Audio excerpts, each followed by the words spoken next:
But honestly, sometimes you need to be, like being a little bit honest about here, this is where I'm at. And also, this is where I need support. This is how you can support me. When I was creating the book, uh, pretty much everything in my life had kind of gone sideways. And I spent 6 months just like, oh my gosh, everyone's going to judge me. Everyone is going to think I'm, a really terrible person because all these things fell apart in my life. Some of them were out of my control. My father passed away. I've had no control over that at all. We don't have control over those things. And what happened is that I started reaching out to people, letting them know here, I'm being honest. This is what's happening to me. This is what's going on in my world. And everyone showed up. They're like, oh my gosh, you are not alone. I've gone through things similar to that. These are ways that I can support you.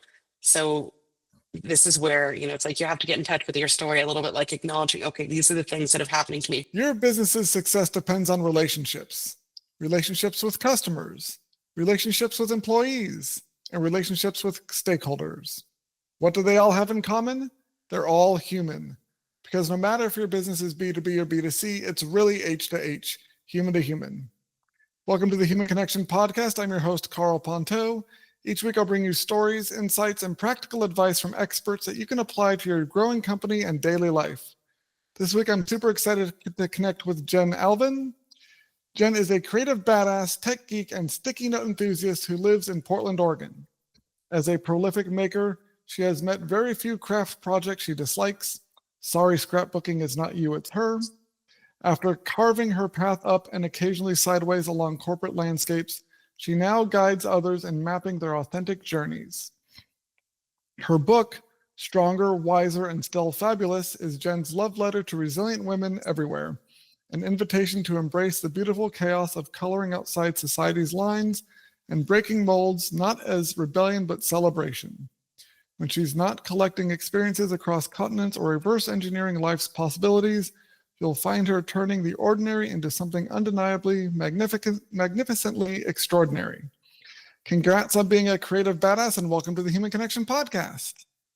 Well, thank you so much, Carl. It's a pleasure to be here. Yeah, so I love the idea of coloring outside the lines and breaking these boundaries and being more authentic. And I'd love to talk with you more about what leaders can do to better connect and build trust with their teams. Because there seems to be a huge disconnect, especially today, with management and leadership and the employees that work with them. So tell me more about how you help people do that. I believe, first and foremost, people need to get in touch with their stories, that they really shouldn't be, like trying to present themselves as what society expects them to be. It's like, who are you? You're a human. And you need to bring a little bit of your full self, obviously not everything, but bring a lot of your authentic self to work. So if you're having, a challenging day, it's like people need to be able to see that you're human. Like that gives them something a little bit to connect with, like, oh, you got stuck in traffic. Oh, me too. Okay, you can, bond over that a little bit. And I believe that is a way to form better connections with your employees as well as, potentially, with your customers. I do think there's in the name of professionalism or being professional, that a lot of the way people think they need to act at work has been sterilized or sanitized to such a degree that you're not able to connect with other people as well as you can outside of work. And that, yes, there need to be safe, respectful relationships, but you still have to have, you got to let some of the mess, some of the cracks, some of the struggle of your personal life in, and be empathetic with what other people are dealing with in order to build those relationships. And I think there's too much of this focus on separating people's reality of their life with work and professionalism, and that ends up leading to these disconnects that end up hurting the business and hurting the employees and not being good for anyone involved. Absolutely. I believe in approaching things with empathy. So use case here, I was chatting with a a friend of mine about this. So she had a job out that she had contracted out, and this person, delivered everything, wrong, as well as really, really late. She was not happy about this at all, but she, kind of went and thought about it. She's like, okay, before I start ripping them up one side and down the other, let me reach back out to them. It's like, here, this is what the expectations were, and this is what went wrong. And asking questions like, did I brief? It was a creative thing. Did I brief it correctly? Was there something about it that you misunderstood? Are there other things going on in your life? It's like you don't know the story behind why that person didn't deliver it the way you expected. And I believe it's really important to at least kind of, check in with people before you start lambasting them for failing. Yeah, and it's actually I actually wrote something a LinkedIn post about this yesterday about just caring about people as people first and understanding that, especially if it's otherwise someone who's doing a good job, if they have like they miss Mhm, quota 1 month, or there's a little bit late for a meeting or something that seems like slightly off, mhm, to just ask, hi, how you doing? Everything all right? And just show that you mhm, noticed, you're aware of them, and you're seeing them and seeing that they're might be struggling. And even if mhm, they aren't willing to share everything about what's going on, just the fact that you noticed a change mhm, and cared enough to ask them does a lot to build that trust and work towards them eventually being willing to share it with you. And it's something that I think people are so quick to judge other people's behavior or their failings and stuff, and aren't willing to care about them, or just mhm. don't know how to care about them, and how easy it is to take steps to build those relationships, that it's ends up kind of escalating and making things worse. Absolutely. I think another thing that I think about, like whether you're talking with service industry people or honestly anyone in business, the cost of being kind and empathetic to someone is nothing. There's no money on the table in order to do that, to be just a respectful, kind, empathetic person. And it goes a long way. And so there's something else we touched on before we started recording that I think is also really important, that ties into that, kind of the disconnect in relationships between leadership and their teams, and the professionalism, is that people think they have to present this kind of mirrored, polished, perfect persona to be respected or be professional, quote unquote. But the problem with that is that people need those cracks and rough edges and the struggles and the other imperfections, the human elements, to be visible in order to latch on and really connect with people. Because the reality is that everyone struggles with something, and if you try and come across as someone who's perfect, that has no issues, that is, then people have no way to bond with you. And so I love that your book is about kind of coloring outside the lines, and helping people in a kind of no risk, nothing on the line here, to start flexing those muscles of going outside the lines and not following those rules. And how how do you recommend people apply that to their lives more? As far as coloring outside the lines, or And could you just rephrase and that? opening up and being more, letting their humanity show through the polished personas they often try and put up. I think actually one approach or one way that I would think about this is we don't operate, in a silo. We are not on our own. And in order to be able to achieve the things that you want to achieve, whether it is business goals or personal goals, you need support. You need, a team around you.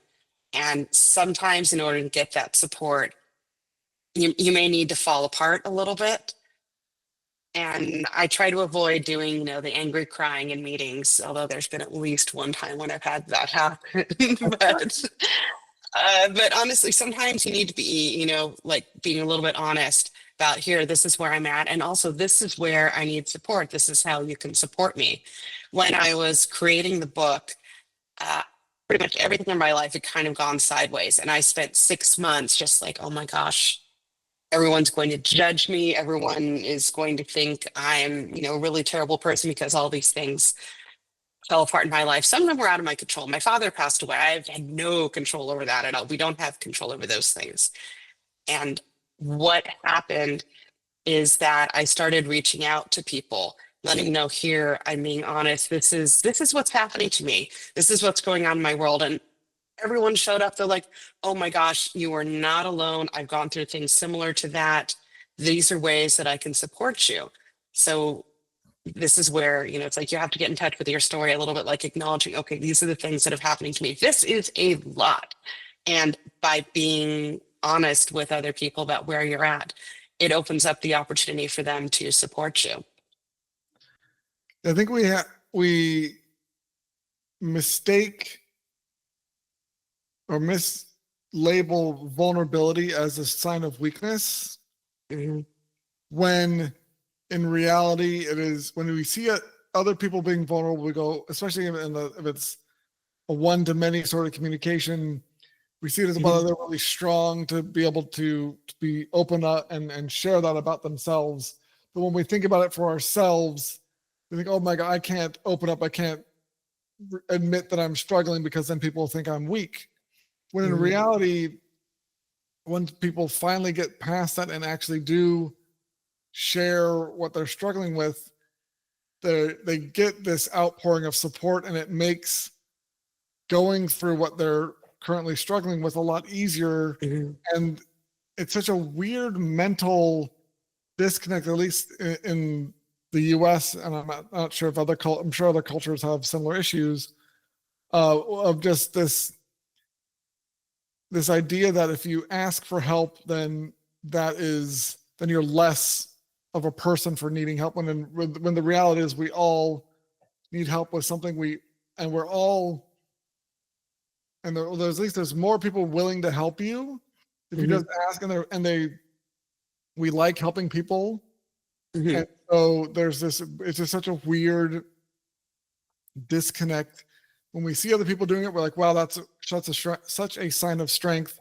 And we think about doing it ourselves and go, oh no, there's no way I could possibly do it. And it's like, that's I wish if we could just flip that switch and undo that mental break. I think a lot of relationships would be solved. All of those problems would be solved overnight. Because it's not just a personal, or it's not just a business thing. It's personal relationships too. And I think having the personal connections with people that have also lost a parent or whatever, if they're your coworkers, that's going to make your experience at work so much more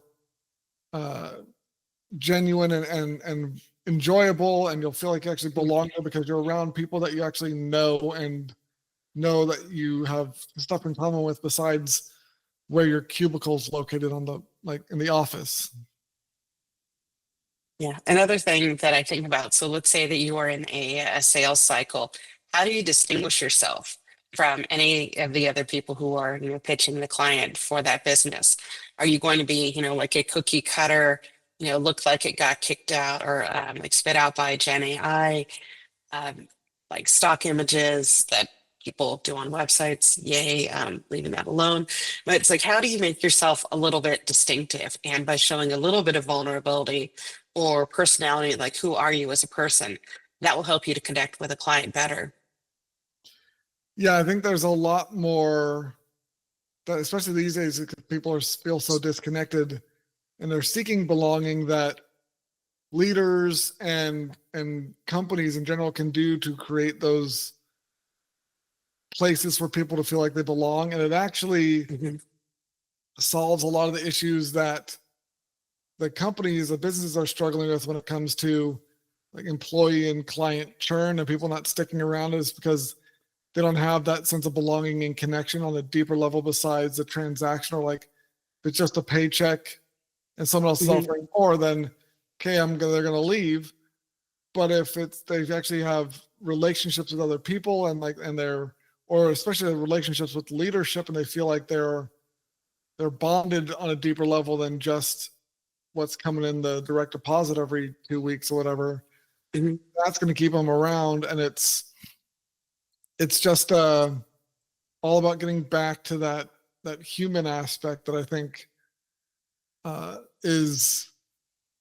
I think people just kind of I don't know if it's like an assumption or just deprioritizing it, but it's sad that it's, at least for us in this call right now, it seems like an obvious solution, but so many people have kind of, I think it also is probably just a result of a lot of like the MBA programs and stuff just don't prioritize this sort of stuff when it comes to what leaders learn on how to lead. But really these soft skills are the essentials that have just been neglected for so long. Mhm. Absolutely. So what do you, obviously this book that's releasing, I know you were talked about, you're getting like the Spanish version coming out soon. Yeah. Yeah, there you go. Yay. Yeah. So tell Stronger, me wiser, and still fabulous. Tell me Like, more about okay, the book. Yeah, tell me more about the book sure. and how it works and how it can help people kind of get that. Because a lot of times people hear about, oh, this, Mhm. I'd love to start bringing more of my authentic Mhm. self to work. How do I do that? It's such a scary thing. How does the book help people make those first steps? The book is set up generally as a hero's journey. It's like, where am I at? What's in my way? And it just kind of builds your way through it. And it does it in I believe, kind of a rather creative way. It's a mix of crossword puzzles and word finds and Mad Libs, drawing prompts, like all of these things. It is a true activity book, like the activity books that used to be, given when you were a kid. It's like, here, we don't know what kind of puzzle you want to do or what kind of activity you want to do, but here's a really fun, playful way to do it.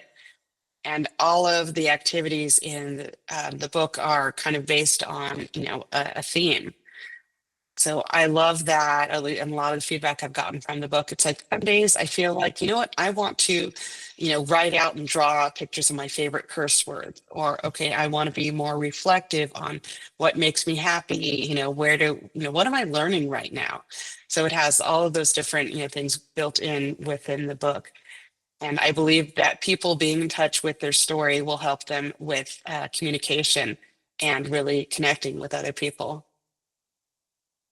Yeah, I do think there's that aspect of, before you can connect with other people, you have to really understand yourself and connect with yourself on a deeper level. And I think a lot of people are really mindful of, and that it also, I'm sure, helps boost people's confidence more, just to kind of know who they are and be able to articulate that clearly to other people about what they stand for and what they believe in, and what they've been through that got them where they are, and also help them realize that they're so much more capable of handling what they're dealing with in life right now than they probably realize, because Mhm. they just haven't stopped to think about who they are as a Mhm. person, all they've already accomplished. And so I think that's Mhm. cool that you take these imposing, seemingly imposing, kind of heavy topics, and make it more fun and approachable and kind of lighthearted using activity books. And I bet there's also an interesting kind of like lovely layer of nostalgia that people go through when they're using the book, of Mhm. like, when's the last time you did like a like color by numbers sort of thing, or last time you did a word Mhm. search as an adult, and sort of mix that with this kind of mindfulness reflective Mhm. uh, process. I think is a great solution that can help a lot of people. Yeah, the inside cover of the book, the book plates that used to get on your books when you were a kid, it says, this book belongs to. That's the inside cover of the book, so that you can say, this book belongs to Jen, or this book belongs to Carl. You can write in there and claim your story. You also mentioned, like, having people acknowledge, what have they gone through? What have they been through? My target audience for this book, these are, women who have been through some shit, seen some shit. I'm sorry if I'm not supposed to curse here. They've been through some stuff, they've seen some stuff, and they have emerged out of it stronger. One of the activities in the book is My Fabulous 50.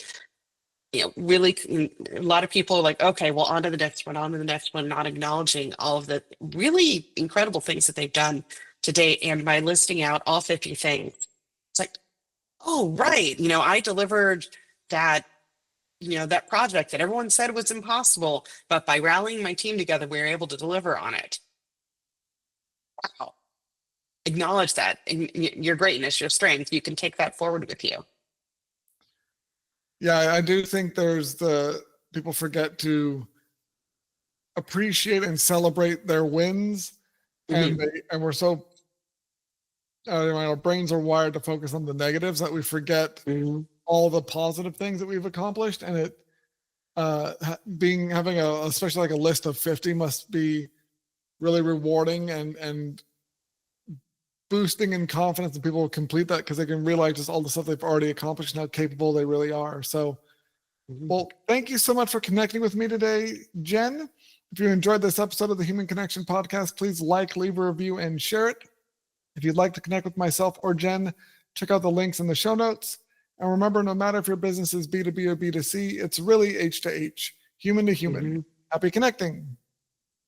Thank you, Karl.